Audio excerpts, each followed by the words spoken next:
வணக்கம். இன்னைக்கு கிளாஸ்ல நம்ம பார்க்க போற செக்ஷன் பாத்தீங்கன்னா 12th யூனிட்டோட நம்ம மேத்தமெட்டிக்ஸ் பேப்பர் ப்ரிப்பேர் பண்ணிட்டு இருக்கோம்.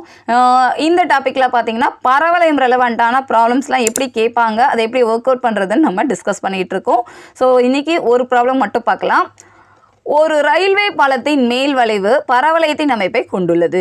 அந்த வளைவின் அகலம் 100 அடியாகவும் அவ்வளைவின் உச்சிப்புள்ளியின் உயரம் பாலத்திலிருந்து 10 அடியாகவும் உள்ளது. ஏனெனில் பாலத்தின் மத்தியிலிருந்து இடதுபுறம் அல்லது வலதுபுறம் 10 அடி தூரத்தில் பாலத்தின் மேல் வளைவு எவ்வளவு உயரத்தில் இருக்கும் என காண்க. இவ்வளோதான் நம்மளுடைய கொஷின்.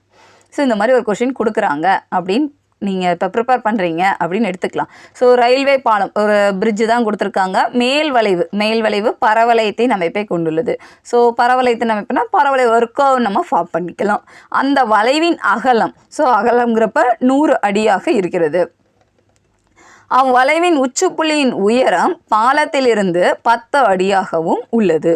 ஸோ உயரம் இப்போ இது எல்லாத்தையும் சேர்த்து ஒரு டயக்ராம் ஃபிக்ஸ் பண்ணிக்கலாம். அப்போ நமக்கு ஈஸியாக புரியும். மேல் வளைவுன்னு கொடுத்தாலும் நம்மளுடைய கர்வ் ஆரிஜினில் தான் நம்ம எடுக்கிற மாதிரி இருக்கும். ஸோ கர்வில் இது கீழ்ப்புற வடிவம் உடையது அப்படிங்கிறத நமக்கு ஃபிக்ஸ் பண்ண முடியும். அடுத்து மேல் வளைவுங்கிறப்ப நமக்கு இதுதான் நம்ம டச் பண்ணுற மாதிரி நம்ம கர்வ் ஃபார்ம் பண்ண முடியும். ஃபர்ஸ்ட் லைன் என்ன கொடுத்துருக்காங்க, வளைவின் அகலம் 100 அடியாகவும். ஸோ அகலம்னா இதுதான், இங்கேருந்து நம்ம ஃபிக்ஸ் பண்ணுறது.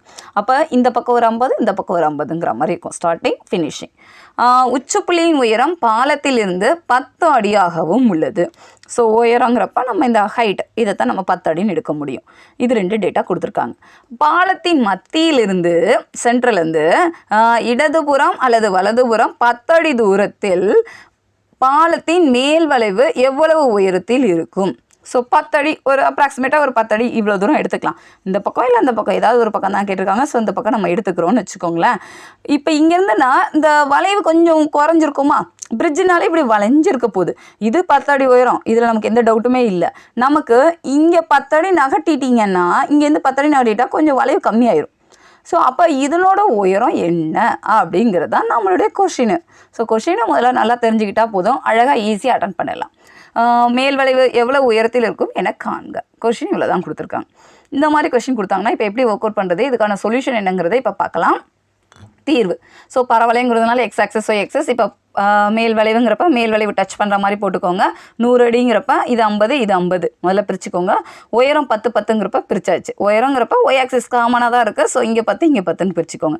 அடுத்து நமக்கு 10 அடி உயரத்தில் இதோட உயரம் என்னன்னு தான் கேட்டிருக்காங்க. ஸோ இதை ஏபின்னு வச்சுக்கலாம். இந்த நம்ம கன்வெர்ட் பண்ண வேண்டியது ஏபி தான்.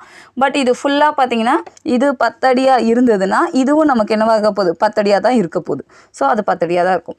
இப்போ இது ஆக்சிஸ் பேஸ்டாக தான் நம்ம நோட்டேஷன் குறிக்கணும். ஃபர்ஸ்ட் குவாட்ரண்ட்லேருந்து ரெண்டுமே பாசிட்டிவ் வேல்யூ, செகண்ட் குவாட்ரண்ட்லேருந்து தான் எக்ஸோட வேல்யூ நெகட்டிவாக இருக்கும், ஒய்யோட வேல்யூ பாசிட்டிவாக இருக்கும். ஸோ இது நெகட்டிவாக இருக்கும், இது பாசிட்டிவாக இருக்கும். தேர்ட் குவாட்ரண்ட்லேருந்து தான் எக்ஸும் நெகட்டிவாக இருக்கும், ஒய்யும் நெகட்டிவாக இருக்கும். ஸோ இங்கே கோட் பண்ண 50,10 எக்ஸோட வேல்யூ 50, ஒய்யோட வேல்யூன்னு பார்த்தீங்கன்னா 10. ஸோ இது ரெண்டு வேல்யூமே நம்ம நெகட்டிவில் எடுக்கிற மாதிரி இருக்கும்.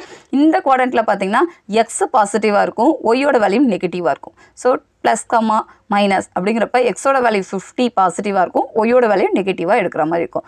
இதெல்லாம் கண்டிப்பாக நம்ம கரெக்டாக எழுதினா தான் நமக்கு ஒன்று கான்செப்ட்கான ஆன்சர் கரெக்டாக வரும். இது கொடுத்தாச்சு. அடுத்து 10 அடி உயரம் நமக்கு கேட்டிருக்கிறது. 10 அடி தள்ளிச்சுன்னா அதோட உயரம் என்னன்னு. ஸோ 10 அடி தள்ளினா இந்த பாயிண்ட்டை ஏன்னு குறிச்சிக்கிறாங்க. அதுக்கு நேராக இருக்கிற உயரத்தை நம்ம டார்கெட் பண்ணணும்ல, அதை பீன்னு குறிச்சிக்கிறோம். இது சிங்கிறது இந்த ஆரிஜினோட ஃபிக்ஸ் ஆகுறது. ஸோ இந்த இன்பிட்வீன் வேல்யூவும் நம்ம தெரிஞ்சுக்கிற மாதிரி இருக்கும். அப்போ இந்த பாயிண்ட் என்ன எழுதலாம், இது 10 அடி, எக்ஸ் ஆக்சிஸில் இதோட வேல்யூ 10, இது வேல்யூ நமக்கு y1. அப்போ இந்த பாயிண்ட்டு 10, y1 அப்படின்னு நம்ம குறிக்கிற மாதிரி இருக்கும். ஸோ 10, y1 எழுதியாச்சு. இவ்வளோ தான். ஸோ கிவன் டேட்டாவில் என்னென்ன கொஷினில் கொடுத்துருக்காங்களோ அதுக்கு ரெலவெண்ட்டாக நீங்கள் டயக்ராம் போட்டாச்சு, டயக்ராமில் எல்லாத்தையும் கோட் பண்ணியாச்சு. இப்போ ப்ராப்ளம் ஒர்க் அவுட் பண்ணலாம். ப்ராப்ளம் ஒர்க் அவுட் பண்ணும்போது ஸ்டெப் வைஸ் எழுதுனா அழகாக முடியும். ஸ்டெப் 1ல் ஃபஸ்ட்டு கொடுக்கப்பட்ட டேட்டாலாம் எழுதிக்கலாம். ரயில்வே பாலம் பரவளைய வடிவில் உள்ளது. வளைவின் அகலம் 100 அடி, உச்சிப்புள்ளி உயரம் 10 அடி. நமக்கு கேட்டிருக்கிறது பாலத்தின் மத்தியிலிருந்து 10 அடி தூரத்தில் வளைவின் அகலம் என்ன. முதல்ல கொஷின்லனா எந்த கொஷின் என்ன, அதில் என்னென்ன கொடுத்துருக்காங்கங்கிறத ஹைலைட் பண்ணுங்கள். அப்படின்னாலே ஆட்டோமேட்டிக்காக நமக்கு ஆன்சர் தெரியும். ஸ்டெப் 2ல் இந்த டயக்ராம் பார்த்தீங்கன்னா கீழ் நோக்கி திறக்கூடியதுன்னு நம்ம போட்டிருக்கோமா, மேல் வளைவு தான் டச் பண்ணுற மாதிரி இருக்குது. அப்போ கீழ் நோக்கி திறக்கூடியது இந்த கர்வ். அப்போ 4வது டைப்பில் நம்ம ஒர்க் அவுட் பண்ணணும். இப்போ ஃபார்முலா நமக்கு என்ன வந்திருக்கலாம், therefore சமன்பாடு x² = -4ay. இது ஈக்குவேஷன் 1 வச்சுக்கோங்க. எப்பயுமே ஃபார்முலாவை ஃபஸ்ட்டு ஹைலைட் பண்ணுங்கள். அப்படின்னா தான் அந்த ஃபார்முலாவில் எந்தெந்த டேட்டா நமக்கு கொடுத்துருக்காங்க, என்னென்ன நம்ம கண்டுபிடிக்கணும், இந்த கொஷினுக்கும் ஃபார்முலாவுக்கு என்ன லிங்க்கு அப்படிங்கிற ஆர்டர் நமக்கு புரியும். நமக்கு புரிஞ்சிட்டா போதும், ஈஸியாக அட்டன் பண்ணி ஆன்சர் கொண்டு வந்துடலாம். ஸோ ஸ்டெப் 2ல் ஃபார்முலா எழுதியாச்சு. அடுத்து நமக்கு கொஷினில் நமக்கு தெரிஞ்சது 2 டேட்டா தான் கொடுத்துருக்காங்க. ஒரு டேட்டா 50,10ங்கிற ஒரு டேட்டா தெரியும். அடுத்த டேட்டா நமக்கு 10 அடி தள்ளி போனால் வேல்யூ என்னங்கிறது நம்ம கொஷினாக கேட்குற மாதிரி இருக்கும். ஸோ நமக்கு தெரிஞ்ச வேல்யூலாம் இங்கே அப்ளை பண்ணலாம். இது 50,-10 வழியாக செல்கிறது. ஏதாவது ஒரு பாயிண்ட் எடுத்துக்கோங்க. ஸோ ஃபஸ்ட்டு நம்ம 4th குவாட்ரண்ட் ரெலவெண்ட்டாக எடுத்துக்கலாம், வழியாக செல்கிறது. அப்போ இது வந்து எக்ஸ், இது ஒய். ஸோ இப்போ ஈக்குவேஷன் 1 மட்டும் தான் நம்ம ஈக்குவேஷனில் இருக்குது, கையில் இருக்குது, அதை ஒர்க் அவுட் பண்ணிக்கலாம். எக்ஸோட வேல்யூ என்ன, ஒய்யோட வேல்யூ என்னன்னு ஈக்குவேஷனில் சப்ஸ்டியூட் பண்ணுங்கள். அப்போ 50² = -4 × a × -10. So +40a. அப்போ இதை ஒர்க் அவுட் பண்ணால் a = 250 / 4. a = 250/4 என சமன்பாடு 1ல் பிரதியிட நமக்கு ஈக்குவேஷன் மாறிடும். முதல்ல நம்ம ஜென்ரலாக எழுதணும்.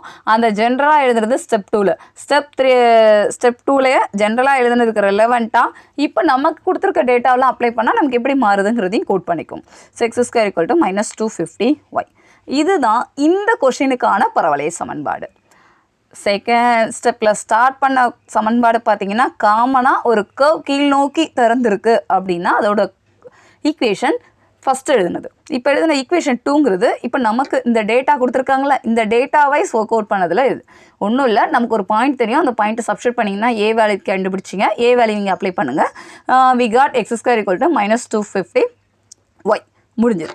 இப்போ நமக்கு என்ன கேட்டிருக்காங்களோ அதை கன்வெர்ட் பண்ணலாம். ஸ்டெப் 3, பரவளையத்தின் மேல் உள்ள புள்ளி b 10,y1. இப்போ இதை வந்து சப்ஸ்டியூட் பண்ணலாம். நமக்கு 10 அடி உயரத்தில் அதோட உயரம் என்னன்னு தான் கேட்டிருக்காங்க. உயரங்கிறப்ப நம்ம ஒய் ஆக்சிஸில் கொடுப்போம். ஸோ அதை y1 எடுத்துக்கிறாங்க. இந்த மாதிரி தான் பாயிண்டெல்லாம் நம்ம ஃபிக்ஸ் பண்ணணும். ஸோ பாயிண்ட் ஃபிக்ஸ் பண்ணுறது ரொம்ப ஈஸி. கொஷின் நல்லா ரீட் பண்ணுங்கள். எக்ஸ் ஆக்சிஸில் என்ன, ஒய் ஆக்சிஸில் நம்ம எப்படி கன்வெர்ட் பண்ணணும் அதை மட்டும் தெரிஞ்சுக்கிட்டா போதும்.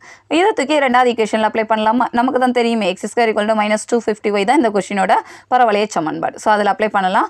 அப்போ x² பதிலாக 10² = -250 × ஒய்க்கு பதிலாக y1 எடுத்துக்கோங்க. அப்போ y1ஓட வேல்யூ என்ன வந்திருக்குன்னு பார்த்தீங்கன்னா, இதை ஒர்க் அவுட் பண்ணால் 10²ங்கிறப்ப 100. அப்போ நமக்கு தேவை y1 தான். ஸோ y1 மட்டும் வச்சுக்கோங்க. இது இந்த சைடு வந்தால் -2/5 = y1. ஸோ y1ஓட வேல்யூ பார்த்தாச்சு. இப்போ டயக்ராமில் பாருங்கள், இது 10 அடி உயரம்னா இப்போ இந்த கோடை நீங்கள் ஜாயின் பண்ணிடுறீங்கன்னா இது ஃபுல்லாகவே இருக்கிறதும் 10 அடி தான். இது 10 அடி தள்ளினாலும் இந்த உயரம் தான் இந்த உயரமும் இருக்க போகுது. ஸோ A to Cயோட வேல்யூ மொத்தத்துக்கு 10 அடி இருக்க போகுது. சரியா, நமக்கு இந்த கர்வ் 10 அடி தள்ளினதுக்கு அடுத்து இங்கே பிரேக் ஆகுதுல்ல, இந்த உயரம் தான் கேட்டிருக்காங்க. That is A to B மட்டும்தான் கேட்டிருக்காங்க. ஸோ A to B கேட்டிருக்காங்க. இந்த BCங்கிறது நம்ம ஆல்ரெடி இப்போ பார்த்தாச்சு, எவ்வளோ பெண்ட் ஆகுதுங்கிறது இப்போ கேல்குலேஷனில் பார்த்தோம். 2/5. மொத்த உயரம் 10. இது 10 அடியாக இருந்தால் இதுவும் 10 அடி தான் இருக்க போகுது. ஸோ மொத்த உயரம் 10. இந்த பெண்ட் ஆகிற வேல்யூ நமக்கு பார்த்தாச்சு. நமக்கு கேட்டிருக்கிறது இந்த AB மட்டும்தான். ஸோ இப்போ அதை சப்ட்ராக்ட் பண்ணால் நமக்கு ஈஸி ஆன்சர் கிடச்சிருமா, அதை தான் அடுத்த ஸ்டெப்பில் எழுத போகிறோம். இங்கே AC = 10. ஏசிங்கிறப்ப நம்மளுடைய டேட்டா, இந்த டேட்டா ஃபுல்லாக எடுத்துக்கிறது A to C ஓவராலாக. இது 10னா இதுவும் 10ன்னு சொன்னோமா, அதை எடுத்தாச்சு. அண்ட் BC இந்த இப்போ இன்பிட்வீன் வேல்யூ நம்ம கன்வெர்ட் பண்ணோம்ல, இந்த ஆரிஜின் வைஸ் இந்த y1ங்கிறது இந்த பாயிண்ட்டாக எடுத்தோம், ஒர்க் அவுட் பண்ணோம்ல. ஸோ அதனோட வேல்யூ தான் 2/5 எழுதாச்சு. நமக்கு தேவை AB தான். அந்த 10 அடி தள்ளினதுக்கு அடுத்த வளைவோட உயரம் என்னன்னு கேட்டாங்க, AB. அப்போ AC - BC 10 - 2/5. ஸோ இதை ஒர்க் அவுட் பண்ணால் 50 - 2/5ங்கிறப்போ 48/5. தட் இஸ் 9/3/5 அடி. அடிங்கிறது நமக்கு கொஷனில் என்ன யூனிட் கொடுக்குறாங்களோ அந்த யூனிட் ரெலவெண்ட்டாக எழுதிக்கோங்க. therefore பாலத்தின் மேல் வளைவு 9 3/5, அதாவது 48/5னே கூட எழுதிக்கலாம், அடி உயரத்தில் இருக்கும். இதுதான் ஆன்சர். இந்த மாதிரி கொஷின் கொடுத்தாங்கன்னா இவ்வளோ தான், 3 ஸ்டெப் தான் எழுதணும். ஸோ ஃபஸ்ட்டு கிவன் டேட்டாலாம் எடுத்து எழுதுனீங்க. அதுக்கடுத்து டயக்ராமில் என்னென்ன டேட்டாலாம் நம்ம கோட் பண்ணுறோமோ அதை எடுத்து எழுதுனீங்க. இந்த டாபிக் ரெலவெண்ட்டாக பரவளைய சமன்பாடுனா என்னன்னு எழுதணும். பாயிண்ட்டும் அந்த ஈக்குவேஷனும் மெர்ஜ் ஆகிறப்ப நமக்கு ஒரு புது ஈக்குவேஷன் கிடைக்கும். அந்த ஈக்குவேஷனில் நமக்கு என்ன தேவையோ அதை மட்டும் கேல்குலேஷன் பார்த்தா போதும், ஈஸியாக ப்ராப்ளம் முடிஞ்சிடும். இந்த மாதிரி ப்ராப்ளம் இந்த ஈஸியாக அட்டன் பண்ணுங்கள். உங்களுக்கு கொஷினை 2 தடவை ரீட் பண்ணாலே ஐடியா கிடச்சிரும். வீடியோ ஃபுல்லாக பாருங்கள், ஸ்கிப் பண்ணாதீங்க. டயக்ராம் கரெக்டாக போட்டுட்டிங்கனாலே அழகாக கான்செப்ட் முடிஞ்சிடும். டவுட் இருந்ததுன்னா KanithaPezhai@gmail.com மெயில் ஐடிக்கு உங்கள் டவுட்டெல்லாம் மெயில் அனுப்புங்க. அதுக்கான விடைகள் தெரிவிக்கப்படும். சப்ஸ்கிரைப் பண்ணுங்கள், உங்கள் ஃப்ரெண்ட்ஸ் எல்லாருக்குமே ஷேர் பண்ணுங்கள், டெய்லி அப்டேட்டில் இருங்க, உங்களுக்கு யூஸ்ஃபுல்லாக இருக்கும். தேங்க்யூ.